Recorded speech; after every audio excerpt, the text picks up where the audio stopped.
What's up, my people? It's time for a new episode of Super Black. I am your host, Carl Waldron, and this is a very special episode. Why? Because we're kicking off a new season at the end of this month. But this episode has nothing to do with that new season. What are you talking about, Carl? Well, I wanted to make sure I had an episode for you guys to listen to before the new season drops at the end of March 2020. So here it is. It's an episode based on an article that we wrote up on superblack.co. Go read it. Focusing specifically on black characters with metal arms. Now, I got feedback on this article from a buddy of mine who said he had never seen that trope before. And now that I've mentioned it, it was very obvious to him that it was actually a thing. Now, I don't know if it's like, I don't know what the word is. I don't know if it's intentional that black characters are always given metal arms, but it does seem to be pretty prevalent within pop culture. And I'll give you an example.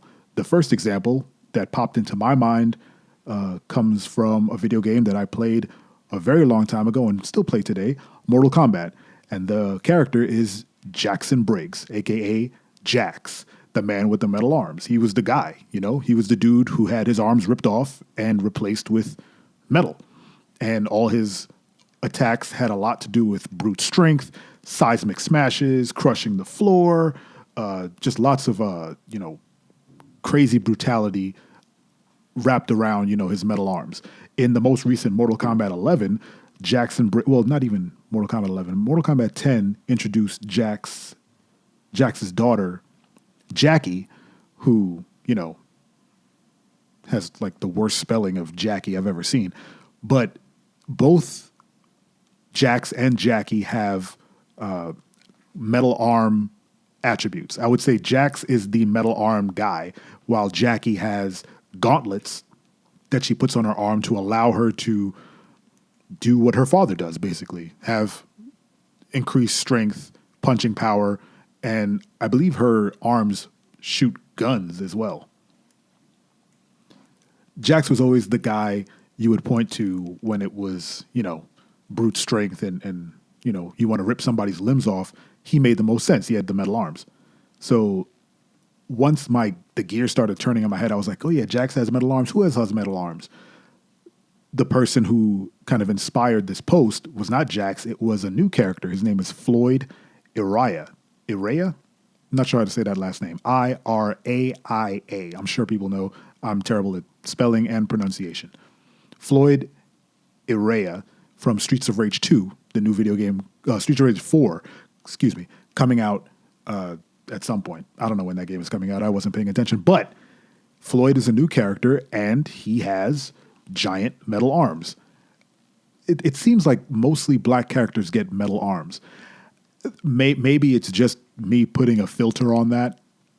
I then started thinking, and I started writing down certain entries, and one of my reluctantly favorite characters is Barrett Wallace from Final Fantasy VII. He has a metal gun arm. And I added him to the list because in the follow-up movie Advent Children, they reintroduced Barrett with a legit robotic metal arm that can turn into a hand. He can have a hand, and then it would turn into this very elaborate 7-drum gun that kind of rotates in his arm. Like, I don't know where all the pieces go, where all the barrels go, but if you see the movie clip, his regular metal arm turns into this gigantic, freaky gun with a laser cannon attached. So yeah, he has like the quintessential metal arm because it can transform. It is a legit transformer. The next entry on the list was Doomfist from Overwatch. When he was announced for that video game, I was very excited because I don't know if he wasn't the first. Lucio was the first black character, but he was the first black villain that I can think of in a video game. That's not true. Scrap what I just said. He's definitely not the first black villain in a video game, but he was the first black villain in Overwatch. There you go. That's accurate. And he had a gigantic, freaky metal arm. This one had like spikes. It was almost bigger than his body. And he did a lot of the things that Jax did back in the day, which was like seismic smash. He also stole Ken's uppercut with his gigantic arm. He was a strange addition to Overwatch. He was a little more I think he's like a backline fighter. You have to dive into the back and like get up close and personal by punching people in the face with this giant arm. And then he had like shotgun shells attached to it, much like Jackie from Mortal Kombat. And his was gold. So I guess he has like a leg up on them or arm up, metal arm up. Next entry on the list was Misty Knight from Marvel. She was in the Luke Cage show. She has her own series with, oh boy, I'm dropping the name of her partner. Whew. People are going to be mad at me. Daughters of the Dragon. Don't hate me. I can't remember. Colleen Wing. Boom. Ha, got it. Yes. Got you guys. Got you. Yes. She has a detective team with martial artist Colleen Wing. She has a metal arm that was gifted to her by Tony Stark in the comics, and in the TV show, it was Iron Fist. I will not get into how bad that series was, but she has a metal arm. It's more of an accoutrement to her character where, you know, she doesn't have increased strength because actually she does have increased strength, but she can't like lift crazy heavy because it's just her arm that is metal. So she can punch you super hard and she can maybe rip a door off a hinge, but I don't think it enhances her abilities too much. In the show, it was kind of like a polymer arm that definitely did more damage. And I believe she was punching holes in walls and such, but she's not going to lift a car with that thing. Or maybe she did. I can't remember. That show was terrible. But moving on, we went back to an old favorite of ours, Cyborg from DC Comics, who not only has a metal arm, he got the full treatment and just has a whole metal body. I added him to the list because it's a legit entry. He does have a metal arm. His arm does transform. I mean, his whole body transforms. If you watch Teen Titans Go, his whole head can come off and his body can turn into cannons and stuff. So his metal arms and metal legs are a part of his character, really. So it's a little bit more than just adding metal arms to a black character. It's more like the ability to transform and become new things and become new tech is at the core of Cyborg as a character. So I feel it's a legit entry to the list, but I feel like Cyborg transcends that trope a little bit more as it's an integral part to his character, where he is battling with if he's still human or not, and when his body can literally transform into a tank. That's a very valid question. Next entry on the list was Marvel's War Machine. This entry, it was a bit of a stretch since he is wearing an Iron Man outfit, but I was told that at some point he did have replacement arms and legs as part of like the Iron Man suit. So I have not confirmed that. I haven't read that War Machine story, but it is a thing that has happened, or at least I was told it had happened. But he is dependent on this metal suit, which gives him increased strength. You know, he becomes an Iron Man. That Iron Man has metal arms. I win. And the last entry on the list was a throwback, which I thought was an interesting take on the trope that I was picking up on, but it was Axel from Twisted Metal. If anyone has not played Twisted Metal, it was one of the greatest video game series of is it early 2000s or late 90s or something? When did PlayStation come out? I'm asking you guys questions and I can't hear your answers. Anyway, Axel is probably the saddest character I've ever heard of, where his father stuffed him into this giant weird rig with, monster truck tires and guns attached to it. There are different iterations of Axel where some of them he's not strapped into the wheels. He's like controlling it where he's kind of just sitting on it. But I believe the original one was his arms were inside of the wheels.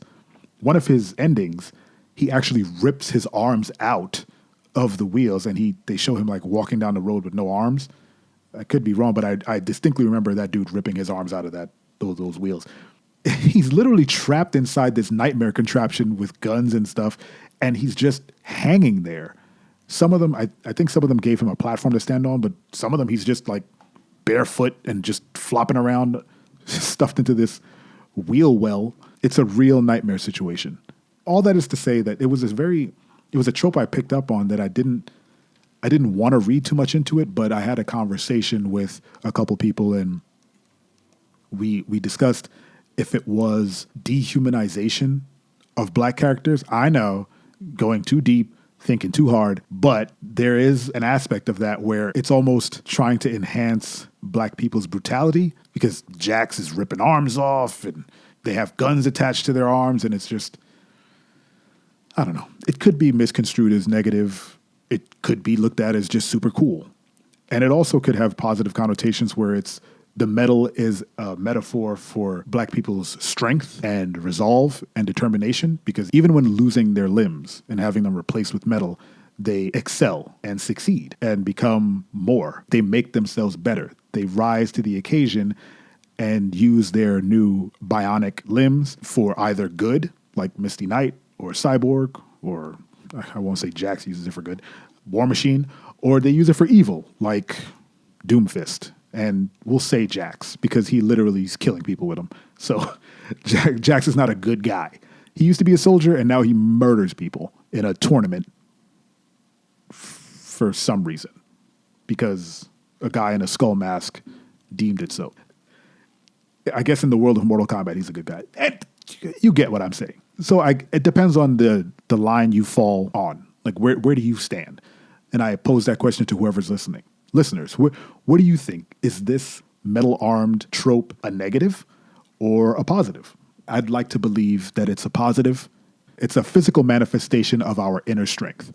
These metal arms, we're just stronger people. I choose to believe the positive. What do you think? Drop a comment in the article, share, and subscribe to the podcast. That'd be great too. We'll call this the end of the episode. I think it's a quicker one, but we'll call it here. You can find us on iTunes. We're on Spotify.